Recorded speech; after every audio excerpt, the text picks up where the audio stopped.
국민의힘이 양지로 평가받는 지역을 현역 의원들을 잇따라 컷오프하고 5곳에는 국민공천제를 적용하기로 했습니다. 한편 더불어민주당은 사천 논란이 제기된 권향엽 전 청와대 균형인사비서관의 전략공천을 철회하고 경선을 치르기로 했습니다.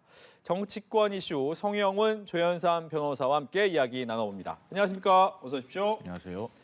오늘의 첫 번째 이슈 화면으로 보겠습니다.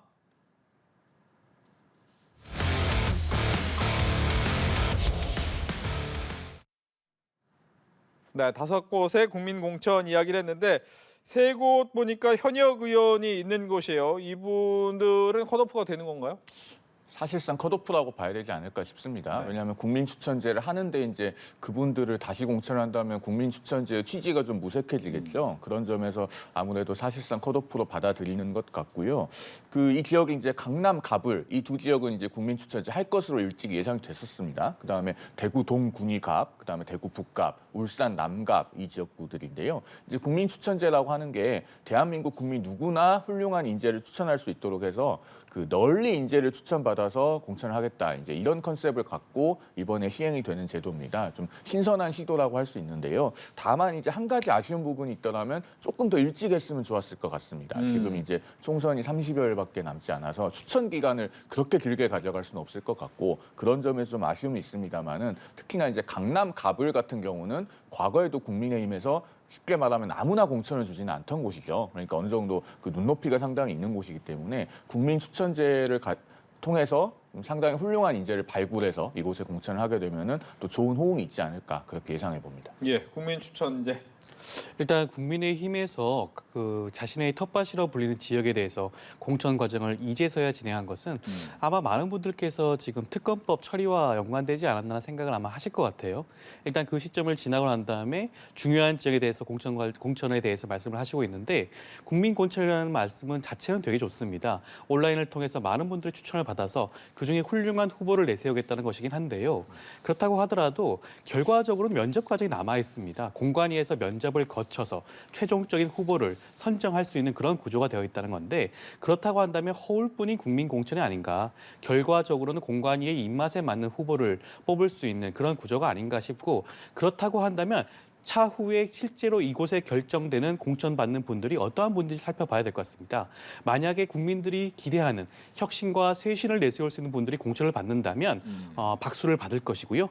그게 아니라 용액관과 분류되는 그런 분들이 밀려 들어온다고 한다면 사실은 비난을 굉장히 많이 받을 수 있는 그런 제도가 아닐까 싶습니다. 네, 어떻게 되는지 좀 더 지켜봐야 될 것 같고 또 이제 현역들이 많이 남아있다라는 것 때문에 좀 혁신이 안 되는 거 아니냐라고 했는데 오늘 영남과 강남 지역에서 많이 컷오프가 됐어요. 네, 오늘 하루에도 지금 현역 의원 4분이 컷오프가 됐는데요. 지금까지 공천 통계를 보면은 국민의힘 현역 의원이 114명이죠. 그중에서 37명이 불출마, 컷오프 또는 경선 탈락으로 다음 총선에 나오지 않게 됐습니다. 그래서 지금 현역 교체율이 일단 32.5%가 됐고요. 그다음에 아직 경선을 실시하지 않았거나 경선이 남아있는 지역구들이 있습니다. 네. 여기에 현역 의원들이 일부 또 남아있어서요. 최종적인 현역 교체율은 3분의 1보다는 넘어갈 수 있을 것 같아요. 그래서 지금 언론을 통해서 많이 제기됐던 소위 말하는 조용한 공천이라는 프레임보다는 현역 교체율이 실제로 높다라는 거를 말씀을 드리고요. 그다음에 이렇게 어쨌든 30%가 넘는 현역 의원들이 교체가 됐는데 그 과정에서 큰 잡음은 없었습니다. 지금까지. 물론 간간히 약간의 논란들이 있긴 했습니다만 전체적으로 보면은 물 흐르듯이 승복하는 공천이 되고 있다. 그래서 그런 점은 민주당의 공천과 가장 대비되는 지점이 아닐까 이렇게 보입니다. 예, 보니까 이제 이 박성중 의원이나 유영준 의원 같은 경우에는 강남 지역인데 이 지역에서 두 사람을 빼서 전략 공천을 하고 이 두 군데에는 또 다른 새로운 인물을 넣었단 말이죠. 이 부분을 어떻게 봐야 됩니까? 원래 이제 서초 강남권은요. 네. 국민의힘이 과거에도 3번 연속 공천을 준 적이 잘 없습니다. 이해운 의원이 이제 서초갑에서 3선을 하셨는데 이분도 잘 보면은 연속 3선이 아니에요. 네. 2004년, 2008년 하고 2012년 한 번 건너뛰었습니다. 그렇게 되기 때문에 지금 서초의 박성중 의원 같은 경우는 2번 연속 당선이 되지 않았습니까? 그러면은 이제 2번 연속했으니 좀 험지에 가서 새로운 곳을 개척해 와라 이런 의도가 있는 것 같고 특히나 지금 그 재배치가 된 부천 을 같은 경우는 서른 의원이 탈당을 하면서 지금 3자 구도가 현실화될 수 있는 그런 지역 아니겠습니까? 그러면은 국민의힘이 부천 을에서 3번 내리패했기 때문에 네. 이번에는 정말 한번 이겨보고 싶다는 어떤 의지의 표현인 것 같아요. 그러니까 박성중 의원이 뭐 구청장도 했고 국회의원도 하고 하면서 선거에서 진 적이 없기 때문에 그러면은 여기에 가서 3자 구도에서 한번 승리를 해서 좀 의석을 쟁취해 와봐라. 좀 이런 의도가 많이 담긴 것 같고요. 그다음에 강남병에 이제 유경준 의원 같은 경우도 통계청장을 역임했잖아요. 그러니까 서초 강남권에서 국회의원을 연속으로 공천받지 못한다고 해서 국회에 다시 들어올 자격이 없느냐. 그건 별개의 문제거든요. 서초 강남이 소위 말하는 양지이기 때문에 여러 번 연속으로 공천을 줄 수 없다 뿐이지. 그래서 아마 유경준 의원도 수도권의 다른 지역에서 새로운 역할을 하시게 되지 않을까. 지금 공관위도 그런 것을 의도하고 있지 않는가 그렇게 보입니다. 예. 양지 지역에서의 현역 의원들을 다른 곳으로 보내고 새로운 인물들을 얻는 부분에 대해서 좀 얘기를 하고 있습니다. 일단 국민의힘 입장에서는 이번 공천 과정에서 혁신과 쇄신의 모습을 보여주기 위해서는 새로운 인물들을 이번에 국회에 입성시키는 그런 결과를 내야겠죠. 네. 그렇다고 한다면 양지에 있는 그런 지역구에 새로운 분들을 모시고 일단 공천을 해서 총선에서 승리를 하는 그런 모습을 기대할 수밖에 없겠죠. 지금 박성중 의원을 비롯한 몇몇 의원들이 중진 의원들이 지금 지역구를 옮기는 것은 어떻게 보면 따뜻한 양지에 있다가 찬바람을 맞으라는 당 지도부의 결정입니다. 아마 이번 총선에서 최선을 다하시겠지만 그 결과가 녹록치 않은 지역들이라고 할 수 있죠. 현역 의원들한테는 어떻게 보면 찬바람을 맞게 하는 것이고요. 그렇다고 하더라도 새롭게 들어오시는 분들이 국민의 기대에 부합하면 그래도 국민의힘 입장에서는 온당한 총선 결과가 될 텐데 네. 글쎄요. 지금 신동욱 앵커 같은 경우에는 불과 얼마 전까지만 해도 언론에서 앵커 역할을 하지 않았겠습니까? 지금 TV조선 앵커분이 2분이나 이번에 사실상 단수공천, 전략공천을 받게 되었습니다. 그런 언론과 이번 정치와 이런 거의 관계성이 과연 국민들이 어떻게 볼까요? 이것이 혁신의 모습을 보여줄지 저는 사실 좀 의문이긴 합니다. 네. 민주당도 그 YTN 출신의 노종면 전 앵커, 그다음에 안귀령 전 앵커 지금 뭐 경선에 가거나 공천하지 않았습니까? 그런 사례에 비춰봤을 때 뭐 저 국민의힘이 TV조선 출신 공천했다고 그렇게 말씀하실 건 아닌 것 같고요. 그다음에 강남병의 저기 고동진 전 삼성전자 사장 이번에 공천받지 않았습니까? 이분은 갤럭시 성공 신화의 주인공이에요. 그러니까 서초 강남권에서의 어떤 공천을 이렇게 활용하는 것이야말로 저는 매우 모범적인 사례라고 생각합니다. 예. 신동욱 전 TV조선 앵커가 간 곳은 원내대표가 가 있는 거죠? 지금 현재. 그렇죠. 지금 네. 민주당 홍익표 원내대표와 이번에 붙게 되시게 되는데 물론 그 지역 자체가 국민의힘 입장에서는 양지로 분류되는 지역이긴 하지만 결과적으로 지금 민주당의 그런 지지세가 생각보다 강한 지역으로 분류되기도 하는 곳입니다. 해볼 만한 지역이기 때문에 아마 좋은 접전이 펼쳐지지 않을까 싶습니다. 예. 대구 달서갑, 대구 같은 경우에도 국민의힘에서 어떤 사람이 나올 것이냐 관심이 많은데 현역 의원이 컷오프되면서 유영하 변호사, 박근혜 전 대통령의 최측근으로 알려진 유영하 변호사가 단수 공천을 받았는데 이건 어떻게 봅니까? 유영하 변호사가 이제 박근혜 대통령의 어떤 핵심 참모로서의 상징성이 좀 있죠. 네. 그래서 뭐 약간의 뭐 그 찬반들이 있을 것 같은데 일단은 박근혜 전 대통령도 사면이 됐잖아요. 그리고 그 친박이라고 해서 정치를 못할 이유는 없고 또 친노가 과거에 한때 또 패족이라고 불리기도 했습니다만은 결국 또 재기에서 정치적 주류로 성장한 사례도 있어요. 그런 걸로 봤을 때 뭐 유영하 변호사가 박근혜 대통령의 핵심 측근이라고 해서 공천을 못 받아야 될 이유는 없다. 저는 그렇게 보고요. 그리고 이제 유영하 변호사가 사실은 이제 잘 알지 못하는 시청자분들도 많이 계신데 2004년, 2008년, 2012년에 연속해서 험지에서 낙선을 했습니다. 경기도 군포에 가서 3번 연속 낙선을 해가지고 지금 이제 최종적으로는 대구로 옮긴 케이스인데 그런 것들까지 종합적으로 감안이 되지 않았을까 싶고요. 그런데 이것은 순전히 개인적인 의견입니다만은 저는 이 지역 같은 경우에는 경선을 했으면은 조금 더 논란이 없지 않았을까 하는 생각은 들기는 합니다. 알겠습니다. 많이 아쉽죠. 지금 국민의힘 입장에서는 탄핵의 강을 건넜다라는 생각을 했던 분들이 많을 텐데 다시 되돌아온 게 아닌가 싶습니다. 윤석열 대통령이 이번 총선을 앞두고 수차례에 걸쳐서 박근혜 대통령과의 만남을 가지지 않았겠습니까? 유영하 변호사가 어떤 분입니까? 박근혜 대통령이 거의 사실상 유일한 입을 자처할 수 있는 그런 분 아니겠습니까? 그런 분을 이번에 단수 공천을 했다. 사실 경선도 거치지 않고 단수 공천을 했다는 것은 이번 총선에서 어떻게 보면 박근혜 전 대통령의 그런 위세를 업고 총선을 치르고 싶다는 그런 모습을 보여준 것 같은데 덧붙여서 지금 도태우 변호사 같은 경우에도 박근혜 대통령의 변호인이었습니다. 지난번 총선 결과를 부정선거라고 주장했던 그런 분인데 이분도 대구에서 공천장을 받게 되었습니다. 이러한 분들이 다시 돌아오는 것은 과연 탄핵의 강을 건넜다고 생각을 할 수 있을까요? 아마 촛불혁명을 일으켰던 많은 국민들은 윤석열 정부와 지금 한동훈 비대위원장 이러한 결정에 대해서 굉장히 많은 의문을 나타내지 않을까 싶습니다. 예, 얘기를 좀 들어봐야 될 것 같아요. 아무래도 이제 사면은 됐지만 여기에 대한 남아있는 인식이 좀 있기 때문에 이 부분은 과연 어떻게 넘어가야 되느냐라는 생각하는 것 같아요. 그 부분에 대한 정치적 평가는 뭐 최종적으로 국민들께서 하시겠죠. 그리고 이제 조금 전에 언급하신 도태우 변호사 같은 경우는 대구 중남구에서 경선을 거쳐서 올라왔기 때문에 더더군다나 현역 의원과의 맞대결이었는데 현역 의원은 꺾고 올라왔습니다. 그러면은 어쨌든 본인의 경쟁력이 있는 것인데 그걸 당해서 뭐 인위적으로 무시한다거나 컷오프할 수는 없는 거 아니겠습니까? 저는 그런 차원에서 봅니다. 네. 알겠습니다. 또 하나는 이제 그 고향정이죠. 이 단수 공천을 받았다가 취소가 된 이제 김연아 전 의원인데 이 지역에 전략 공천으로 김용태 전 의원이 왔어요. 이거는 어떻게 봐야 될까요?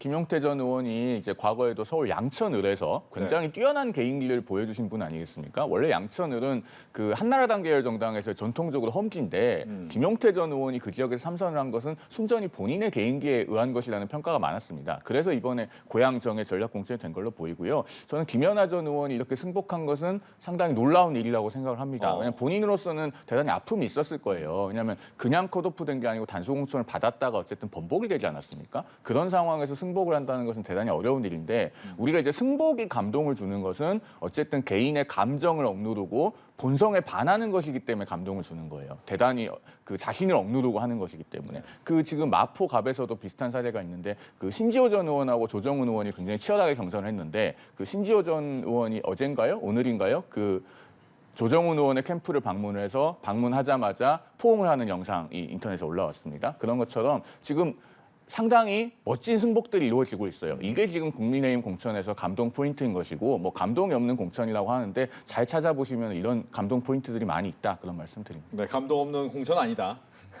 일단 이번에 김연아 전 의원이 승복한 모습 자체는 네. 굉장히 바람직한 모습이고 아마 국민들께서 아마 그 부분에 대해서 높게 평가하지 않을까 싶습니다.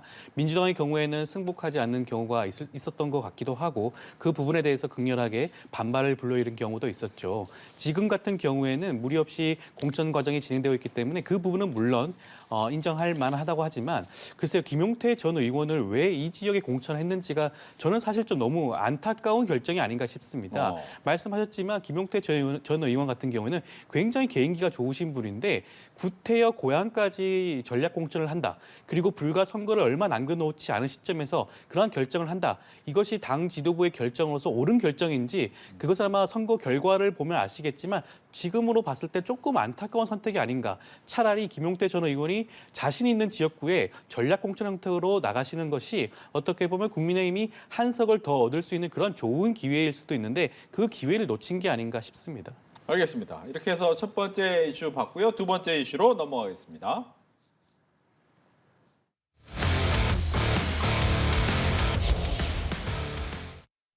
네, 제목을 이제 비명계 잔류 가닥이라고 이제 물음표를 달았는데 왜냐하면 이제 임종석 실장이 잔류하겠다라고 얘기를 했는데 기동민 의원 역시도 잔류하겠다라고 했어요. 이 분위기가 좀 잔류 쪽으로 다 가는 겁니까? 임종석 실장이랑 기동민 의원 같은 경우에는 네. 지금 서른 의원이라든가 다른 분과는 조금 결이 다르다고 할 수 있습니다. 서른 의원 같은 경우에는 사실 동교동계로 분류되는 분이시고 이낙연 대표와 관계성이 굉장히 높은 그런 분이라고 할 수 있죠. 그렇지만 임종석 실장과 그다음에 기동민 의원 같은 경우에는 민주당의 적통으로 분류될 수 있는 친문과 친노로 분류될 수 있는 그런 분들이시죠. 민주당의 정체성에 대해서 굉장히 강한 자부심과 자긍심을 가지고 있다고 할 수 있고 아마 많은 고민을 했을 겁니다. 지금 전략 공천이 되고 컷오프 되는 과정에서 얼마나 많은 상처와 아픔이 있었겠습니까? 그럼에도 불구하고 많은 민주당 그 지지자들의 그런 여러 말씀들을 듣고 당의 원로들의 말씀을 듣고 결과적으로는 당과 함께하는 결정을 한 게 아닌가 싶은데 그 결정은 충분히 존중하고 칭찬받아 마땅하지 않나 싶습니다. 예, 어떻게 보셨습니까? 저는 조금 다르게 보는 게요. 이게 지금 민주당에서 탈당과 잔류의 결이 나뉘고 있는데 뭘로 나뉘는지 좀 잘 볼 필요가 있습니다. 저는 그 민주당 내 내의 86 운동권 세력이 소위 3, 40년 전에 전대협 깃발 아래 다시 뭉친 것이 아닌가 그렇게 보여요. 왜 그러냐면 자 지금 잔류하겠다고 밝힌 임종석 전 실장, 전대협 의장 출신이죠. 누구나 잘 아는. 그리고 이인영 의원, 전대협 1기 의장 출신인데 본인은 단순공천 받아서 살아남았어요. 당연히 잔류를 하겠죠. 그다음에 송갑석 의원 지금 경선 치르겠다고 하잖아요. 여기 전대협 4기 의장 출신이에요. 그리고 그 기동민 의원 오늘 이제 강력하게 비판하면서도 잔류를 선언을 했는데 성균관대 총학생회장 출신입니다. 그러니까 이런 전형적인 86 운동권들은 뭔가 그 상의를 해서 제휴를 해서 잔류를 하는 움직임이 있고 반면에 지금 탈당하신 분들이 서른 의원 그다음에 홍영표 의원 이제 뭐 내일 탈당 선언을 할 것 같고 네. 이미 탈당을 한 뭐 김영주 의원이라든가 이런 분들은요 이 86 운동권보다 약간 앞세대예요. 50년대생들. 그리고 서른 의원 등 같은 경우 말씀하신 것처럼 이제 동교동계 막내고 김영주 의원이나 홍영표 의원 같은 경우는 그 노동운동계 출신이고 약간 결이 다르기 때문에 그런 걸로 인해서 지금 선택이 약간 친소관계에서 좀 달라지는 면이 있는 것 같은데 여기서 우리가 읽을 수 있는 거는 그러면은 민주당 내에서 잔류를 택한 분들은 포스트 이재명을 보는 거예요. 총선 이후에 이재명 체제가 만약에 붕괴되거나 뭔가 변화가 있으면 그 뒤에 어떤 당권 투쟁을 노리는 것 같은데 그렇게 되면은 민주당에서 이재명 체제가 퇴조하더라도 다시 비명계가 구심점이 그런 86 운동권이 되는 것이 아니냐. 그러면 도로 과거 전대협 세력 위주의 정당이 되는 것이 아니냐. 저는 그런 점이 좀 눈에 들어옵니다. 예. 홍영표 의원 잠깐 얘기를 하셨는데 탈당 가능성이 높습니까? 홍영표 의원의 경우에는 사실 아마도 지금도 고민을 하고 있으실지 않을까 싶습니다. 사실은 잔류의 무게가 뒀다가 지금은 사실상 탈당에 더욱더 무게가 가고 있는 상황이 아닌가 싶고요. 네. 지금 방금 전에는 탈당을 결정했다라는 그런 보도까지 나온 것 같은데 그 경우를 살펴봤을 때는 아무래도 내일은 탈당 선언을 할 것으로 보이고 그리고 과거에 조국 전 장관의 경우에도 문재인 전 대통령을 만나고 문재인 전 대통령으로부터 받았던 그런 언질들에 대해서 공개적으로 말씀을 하셨었죠. 근데 홍영표 의원도 마찬가지였습니다. 이번에 문재인 전 대통령을 찾아서 그런 덕담을 받고 그 덕담을 공개했죠. 네. 그리고 이번에 이재명 당대표를 향해서 굉장히 신랄한 그런 비판을 하지 않았겠습니까? 그런 부분들을 여러 가지를 겹쳐봤을 때 아무래도 탈당에 더 무게를 두고 있는 게 아닌가. 그리고 지역구 출마를 위해서는 사실상 탈당 말고는 방법이 없지 않겠습니까? 그 결과를 두고 보면 아무래도 내일은 탈당 선언을 할 가능성이 굉장히 높지 않을까 싶습니다. 네, 여기서 궁금한 게 지금 말씀하신 것처럼 문재인 전 대통령을 만나고 온 사람들이 꽤 있습니다. 오늘도 뭐 김동연 지사 같은 경우는 만나고 와서 힘을 합치자 이런 얘기도 또 했는데 그렇다면 문재인 전 대통령은 민주당에 적이 있기 때문에 남아져 있는 상황에서 나가는 것에 대해서 그러면 괜찮다라고 얘기를 할 수 있을까요? 아니면 그 부분에 대해서 안 된다라고 얘기를 할까요? 당연히 저는 만류를 했을 거라 생각을 하고요. 그렇다고 하더라도 각자의 결정이지 않겠습니까? 정치 구력이 상당하신 분들이 자신의 정치 행보를 결정함에 있어서 물론 문재인 전 대통령과 상의하고 말씀을 드릴 수는 있겠지만 그렇다고 하더라도 본인의 결정에 따라서 본인이 그 결과를 책임지는 것이고 아마 문재인 전 대통령도 그런 의미에서 덕담 차원에서 말씀을 하셨을 뿐이지 지금 자칫 만약에 탈당이라든가 뭐 새로운 미래로 합류를 뭐 독려하는 그런 말씀을 하신다면 사실상 이거는 민주당의 분당을 촉구하는 그런 말이지 않겠습니까? 저는 문재인 전 대통령의 성정상 아마 그런 말씀은 절대 하지 않지 않을까 싶습니다. 네, 문재인 전 대통령은 그런 얘기는 안 하실 것 같다. 그 문재인 전 대통령이요, 그 전직 대통령이기 때문에 굉장히 그 워딩을 정확하게 구별해서 하고 있다 저는 그렇게 봅니다. 그 지난번에 조국 전 장관이 그 평산마을 갔을 때 방문을 했을 때는 이해한다라고 했잖아요. 근데 홍영표 의원이 그 문재인 전 대통령을 예방하고 나와서 공개한 메시지는 공감하고 안타깝다예요. 이 둘은 분명히 다르거든요. 그러니까 이해한다는 거는 우리가 외교적 수사를 풀어보면은 썩 그렇게 동의하진 않지만 뭐 그런다고 하니까 알겠다라는 정도의 뉘앙스인데 공감하고 안타깝다는 내가 공개적으로 적극적인 메시지를 내기는 좀 곤란한 처지이지만은 그것을 어떻게 보면은 그 나름 동의하는 측면이 꽤 크다라는 정도의 뉘앙스로 이해가 돼요. 그렇기 때문에 이 둘은 분명히 온도가 다르고 그러면은 공감하고 안타깝다라고 하는 것은 최소한 찾아가서 탈당을 하겠다고 하는 분들에게는 용인한다는 의미가 아닌가 저는 그렇게 보이고 그다음에 홍영표 의원은 지금 페이스북에 그 본인 대문 사진을 그 프로필 사진을 바꿨어요. 그 저기 본인 얼굴 사진 옆에다가 고든 정치 정면 돌파 이렇게 지금 써 넣었습니다. 그리고 최근에 이제 가장 그 탈당 여부에 관한 화제의 중심에 섰던 분이 세 분이 있죠. 홍영표 의원, 서른 의원, 임종석 전 실장이 있는데 이 세 사람 중에 사실은 가장 지역구 장악력이 뛰어난 사람은 홍영표 의원입니다. 2009년부터 동일 지역구에서 4선을 했고 그 2016년에 삼자구도일 때 딱 한 번 43% 득표를 한 것 외에는 단 한 번도 49% 밑으로 득표를 한 적이 없습니다. 내일 아마 거의 100% 탈당할 걸로 봅니다. 알겠습니다. 이재명 대표가 이제 어제는 종로, 오늘은 영등포 갑지역구를 갔는데 이제 김영주 의원이 옮기자마자 바로 지원 사격에 나섰네요. 어떻게 보면 지금 영등포 갑의 경우에는 김영주 국회 부의장이 탈당 이후 국민의힘으로 입당한 그런 지역이지 않겠습니까? 이재명 대표 입장에서는 이렇게 탈당과 입당이라는 이런 고리를 끊기 위해서 이런 분위기를 확산을 저지하기 위해서 그러한 결정을 한 것으로 보이고 아마 유효적절한 선택이지 아닌가 싶습니다. 지금 김영주 부의장의 경우에는 바로 국민의힘에서 전략공천 대상자로 해서 그렇죠. 공천장을 주게 되었죠.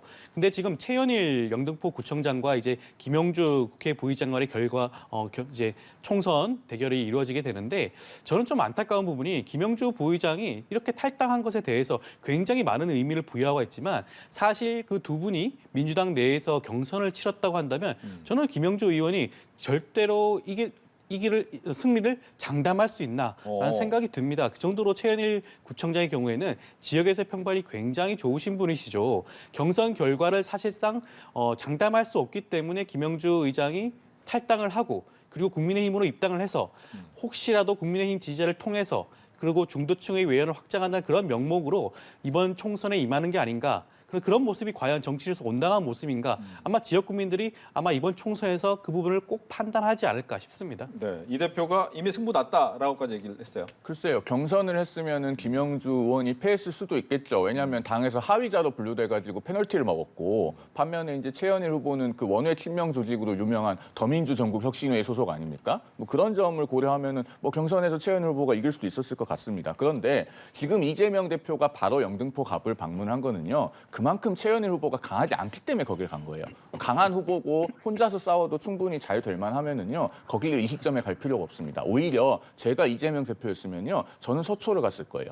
홍익표 원내대표가 뛰고 있는 지역구를 가서 오히려 당대표와 원내대표 간의 어떤 갈등설도 불식을 하고 서초 같은 험지도 민주당이 적극적으로 공략한다는 모습을 보여줬을 것 같은데 오히려 행선지로 영등포 갑을 잡았단 말이에요. 그 최현일 후보가 영등포 구청장을 한 번 하긴 했습니다만 2018년에 최현일 후보가 당선될 때는 전국적으로 민주당 바람이 불어서 기초단체장을 거의 석권을 했죠. 그래서 본인의 개인기 인기는 사실 좀 의문이 있고 지난번 지방선거에서도요. 민주당 구청장 중에 정말 평가가 좋으신 분들 대표적으로 정원호 성동구청장 이런 케이스는 그 국민의힘이 한강벨트에서 선전하는 와중에서도 15% 차이로 재선이 됐어요. 그런 점에 비춰볼 때 최현일 후보의 경쟁력이 그렇게 대단히 높은지 저는 의문이고 짧게만 덧붙이면은 그 김민석 상황실장도 김영주 부의장이 한동훈 비대위원장을 만나니까 다음 날 되게 민감하게 반응했거든요. 그 특정 지역에서 뭐 탈당을 강요하거나 뭐 이런 사례가 있다라고 하면서 그 언론에 코멘트를 했는데 그 바로 옆 지역구 아닙니까? 영등포. 그러니까 제가 봤을 때는 그만큼 김영주 부의장의 탈당이 민주당의 뼈아프다라는 것을 보여주는 방증이라고 생각합니다. 알겠습니다. 여기서 이 얘기는 안 할 수 없는 부분이에요. 이제 권향엽 전 청와대 균형인사비서관이 이제 어제 단수공천, 전략공천이 되면서 논란이 좀 있었는데 여기에 대해서 본인도 되게 강력하게 반발을 했고 그러다 보니까 여기가 경선을 치르자라고 또 얘기까지 나왔습니다. 이 부분 얘기 좀 들어볼게요. 사실 권향엽 비서관 입장에서는 굉장히 억울한 사정이 아닌가 싶습니다. 지금 호남 같은 경우에는 민주당 입장에서는 여성 의원이 없는 상황이에요. 전무한 실정이고 그리고 당원 당규상 여성을 배려할 그런 규정이 분명히 나와 있습니다. 그렇기 때문에 국민의힘은 하지 않는 여성 전략 특구를 지정을 해서 단수 공천을 지정을 했던 것이죠. 그런 것들 자체가 정무적으로 판단을 해서 전략 공간에서 선정하고 결정할 수 있는 부분임에도 불구하고 이것이 단지 과거 캠프에서 대선 캠프에서 여사의 그 비서실 부실장 역할을 했다는 그 이유 때문에 사천 논란에 휩싸였는데 권향엽 전 비서관의 경우에는 굉장히 오랜 경력이 있습니다. 당직 생활을 20년 넘게 하셨고요. 그리고 여성국장도 역임을 했죠. 그리고 청와대에서도 활동을 했었고 그다음에 국회에서도 국회 부의장의 비서실장을 했습니다. 다방면으로 많은 경력을 가지고 있는 훌륭한 여성 후보임에도 불구하고 캠프에서 단 한 번 이력 때문에 모든 것이 다 사실상 사천 논란에 휩싸였죠. 그 부분을 아마 견디기 힘들었던 것으로 보이고 결과적으로는 이제 전략 경선 공천 지역으로 지정이 되었으니까 그 결과에 따라 승복을 하는 그런 모습이 연출되지 않을까 싶습니다. 예. 제가 팩트를 몇 가지만 좀 짚어드리겠습니다. 일단 국민의힘도 여성 전략 지역구 지정하지 않았다 이렇게 말씀하셨는데요. 민주당도 권양엽 그 비서관을 전략 공천하기 전까지 여성 전략 특구로 이번 총선에서 지정한 지역이 단 한 곳도 없었어요. 여기가 최초입니다. 그리고 그 박지원 전 국정원장이 이렇게 말을 하더군요. 그 권양엽 비서관이 30년 당직자 출신이다 이렇게 얘기를 하는데 그럼 4년 전에도 26년 경력이 있었던 거 아닙니까? 그런데도 4년 전에 단수 공천을 못 받고 경선에 붙여졌고 같은 지역구에서 같은 현역 의원한테 졌어요. 서동영 의원한테 졌고 그러면은 4년 지나서 달라진 것은요. 경력이 4년 추가가 되고 그 사이에 그 김혜경 씨의 그 배우자 부실장을 했다는 것밖에 없어요. 그 부속실 실장을 했던 강동은의 이해식 의원도 단수 공천 받지 않았습니까? 권양엽 부실장이 공천을 받은 것도 그 연장선상에서 지금 사천이라는 의혹을 받고 있는 것이죠. 권양엽 후보가 권양엽 예비 후보가 그 김혜경 여사를 수행하지 않았다고 하던데 지금 오늘도 언론에 어떤 사진이 공개가 됐냐면은 그 대선 때 권양엽 예비 후보가 김혜경 씨의 경북 지역 일정을 촬영을 해가지고 페이스북에 올린 게 있어요, 사진을. 그게 지금 언론에 보도가 됐습니다. 지금 이런 상황이기 때문에 이것을 두고 사천이 아니라고 말하기는 정말 곤란하지 않을까 하는 생각이 듭니다. 짧게 반론 듣겠습니다. 근데 사실상 지난번 대선 캠프에서는 아마 국민의힘도 마찬가지일 겁니다. 대부분의 이번 총선에 임하는 예비 후보들이 대선 캠프에 합류했었죠. 아마 변호사님도 합류했을지 모르겠는데 대부분의 캠프는 구성은 굉장히 방대했습니다. 그 방대한 구성원 중에 한 분에 불과한데 이 분에 대해서 전략 공천을 했다고 해서 사천이라고 하면 사실상 모든 분들이 사천이죠. 지금 전략 공천 받으신 분들 캠프에 있는 분들이 아마 상당수가 있지 않을까 싶은데 지금 하나의 이력을 가지고 권양엽 비서관의 모든 기력을 뭉뚱그려 설명하는 것은 굉장히 프레임에 젖어 있는 그런 생각이 아닌가 싶습니다. 알겠습니다. 다음 질문은 이걸 어디다 둘까 고민하다가 여기다 넣긴 했습니다. 민주당에서 이제 야권의 위성정당을 함께 하는 부분에서 용해인, 예전엔 기본소득장이었죠. 지금 이름이 바꿨습니다. 새진보연합의 상임선대위원장인데 비례대표 현재 의원인데 한 번 더 하겠다라고 해서 지금 논란이 되고 있는데 민주당 쪽에서는 이 부분을 어떻게 보고 있는지. 사실 비례대표 연임은 사례가 좀 드물긴 하지만 없는 것은 아닙니다. 현재도 연임을 하고 있는 의원들이 두 분이 계세요. 과거에 송영석 의원님이 계셨었고요. 지금은 이태규 의원이 연임을 하고 있습니다. 굉장히 이례적인 사안은 아니지만 어떻게 보면 좀 다소 아쉬운 결정일 수는 있죠. 용해인 의원 같은 경우에는 지역구에서 충분히 경쟁력이 있는 후보고 실제로 여론조사를 돌려봤을 때 그 결과가 굉장히 잘 나온 지역도 있다고 그렇게 전해 들었습니다. 그럼에도 불구하고 어떻게 보면 용해인 의원이 가지고 있는 상징성이 있지 않겠습니까? 기본소득당을 상징하는 그런 의원, 그리고 이번에 새진보연합을 상징하는 의원, 그런 모습들을 지금 당에서 아마 결정을 해서 용해인 의원이 수용하는 그런 모습이 아닌가 싶고 이 부분에 대해서는 아마 용해인 의원이 아마 국민에게 거듭해서 아마 해명을 하고 설득을 하는 과정을 지난하게 거쳐야 되지 않을까 싶습니다. 예. 굉장히 그 용해인 의원의 비례대표 제출만은 정당성이 박약하죠. 그 2021년에 중앙선관위 통계를 보면요. 그 용해인 의원이 있던 기본소득당, 여기 당비 내는 당원이 통틀어서 809명이에요. 그러니까 이거야말로 우리가 무슨 뭐 이재명 사당, 조국 사당 이런 얘기를 하지만 이 기본소득당이야말로 사실 용해인 의원의 사당 같은 그런 거였습니다. 그러니까 소위 비례연합정당이라고 하는 것의 허구성을 가장 잘 드러내주는 사례가 이 용해인 의원이 비례대표가 된 거예요. 그런데 비례대표를 한 번도 아니고 지금 두 번째 또 하겠다는 거 아닙니까? 이런 거는 사실상 삼김시대에나 있던 일이고 비례대표가 원래 직능대표를 하기 위해서 만들어진 제도예요. 이 원래 취지에 맞지도 않고 이걸 계속 비례대표를 하겠다고 고집을 부리면 그 작년 3월에 용해인 의원이 어떤 일이 있었습니까? 그 김포공항 귀빈실을 원래 그 김포공항 의전실을 원래 공무상으로만 사용하게 돼 있는데 가족들 데리고 사용하지 않았습니까? 그것도 심지어 제주도 가면서 사용했어요. 그런 어떤 의전, 특혜 이런 것들이 좋아서 국회의원 또 하겠다고 하는 것 아니냐 이런 비판을 명기가 어렵습니다. 알겠습니다. 이제 두 번째 이슈까지 봤고요. 마지막 이슈로 넘어가겠습니다.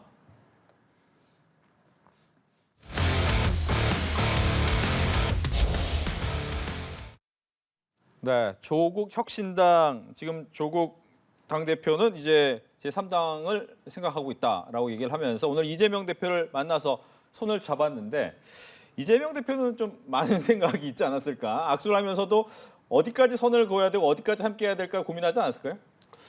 아마 그런 부분에 대해서 고민을 많이 하지 않을 수 없지 않을까 싶습니다. 현재 상황에서 조국 혁신당을 바라보고 있는 국민의힘 모습이 이분화되고 있는 그런 모습을 보이기 때문에 과연 함께 하는 것이 다음 총선에서 유의미한 결과를 얻을 수 있을 것인가에 대해서 분명히 고민을 하실 텐데 저는 결과적으로 경쟁적인 협력 관계를 유지하지 않을까. 지금 조국 혁신당의 경우에는 어떻게 보면 민주당 중에서도 조금 더 왼쪽의 모습을 차지하고 그 진영에 있는 분들을 포섭할 수 있는 그런 역할을 할 수 있지 않을까 싶습니다. 민주당의 경우에는 대중정당의 모습으로서 중도 외연 확장을 통해서 이번 총선에서 승리할 수 있는 그런 교두보를 마련한다면 조국 혁신당의 경우에는 아직까지 민주당에 대해서 믿지 못하고 아쉬움을 느끼고 있는 조금 더 왼쪽에 있는 분들을 포섭할 수 있는 그런 기회를 얻을 수 있기 때문에 민주당 입장에서는 조국 혁신당과 함께 경쟁적 협력 관계를 통해서 차기 총선에서 그 결과를 도모하지 않을까 싶습니다.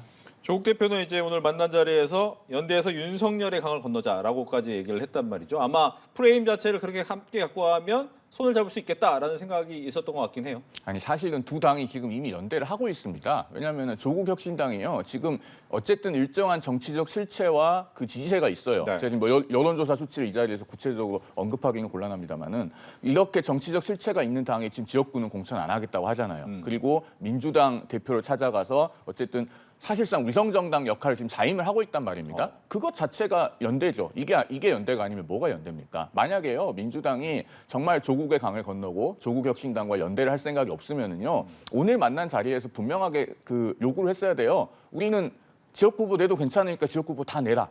그런 얘기는 전혀 없었거든요. 그러면 사실은 조국혁신당은 이미 민주당의 제2위성정당이다. 제가 이전에는 이 두 당의 관계를 약간 위장계열사 비슷하다고 표현했습니다만은 지금 오늘처럼 뭐 이렇게 그 협력이라는 단어도 나오고 이렇게 구체화된 마당에는 이것은 제2위성정당이라고 불러도 부족함이 없을 것 같고 그러면은 이제 언론이나 국민들께서 물어야 됩니다. 민주당은 그러면은 총선 끝나고 나면은 조국혁신당하고 정말 합당 안 할 거냐. 그리고 조국혁신당에서 만약에 당선자가 나온다면 정말로 22대 국회 임기 끝날 때까지 그 민주당이 안 받을 거냐. 그것에 대해서 물어야 되고 만약에 그 합당을 하거나 받는다고 하면요. 이것은 결국에는 입시비리 사범이 이렇게 당을 만들고 정치를 하는 것을 민주당도 정당화하고 있다. 그런 비판으로부터 자유로울 수가 없는 것이죠. 네, 여기에 대한 얘기 잠깐 들을게요. 그 결과는 사실 다음 총선 결과를 지켜보면 될 것 같습니다.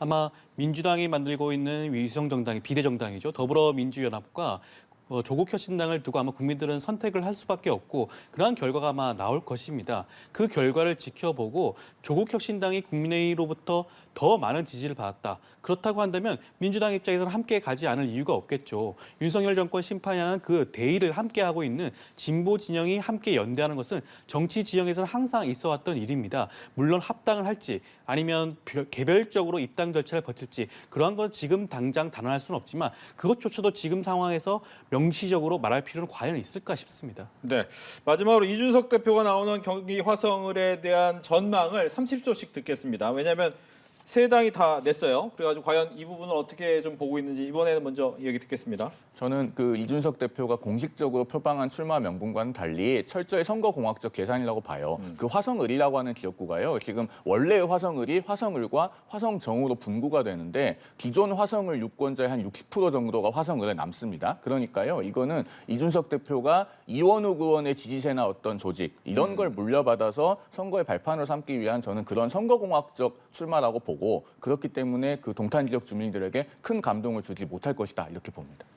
사실 본인의 선거 지역구가 아니라 이원욱 의원의 지역구를 선택했다는 것 자체가 아마 이번 총선에 임하는 이준석 대표의 모습이 굉장히 허상이 아닌가라는 생각을 지울 수가 없을 것 같고요.